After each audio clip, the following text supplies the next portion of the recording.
strategic workforce planning doesn't appear to be a board level issue. I wonder from Raleen and David, why do you think that is the case? And then what can we do to change it? I mean, the reason why I think it's not the case is that it's been far too long since HR had a seat at the table in leading the business strategy conversations, right? Organizations still have a legacy mentality that, and I know there are exceptions, but they have a legacy mentality that we need to set the business strategy and then HR can come up with the workforce plan to execute. And today, with how expanded the workforce has become, how segmented it is by labor classification and by borders at this point, for organizations not to be looking at labor first to understand what's feasible and optimal as they evaluate their strategies is frankly inverted from what it should be. But that's a big change to see happen. And too many boards are filled with legacy and new, and it's hard to drive change. But that's why those of us that are paying attention to the data and attending sessions like this, we all need to find we all need to find the right messages to message up and to help to be a part of that change because we get in our own way if we don't. Excellent. We'll get into that towards the end of the conversation. David, why is it not a board level issue? I think it is.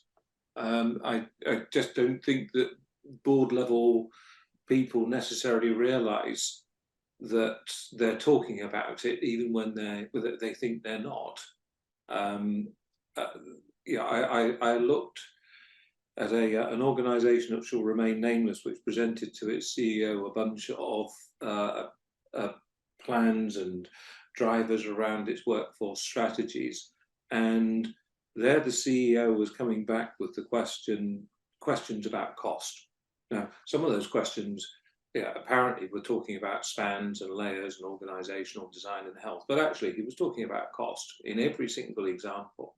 And to Raleen's point, I think there's a lack of, I hate to say this, a lack of sophistication in some of the thinking that ought to be saying, you know what, if we started to kind of really join the dots together, we could see things that we currently fail to see. And we could see that, certainly in a lot of organizations where the workforce is far and away the most important asset and far and away the most expensive, that doing things with that workforce in a different way can have some incredibly tangible as well as intangible results.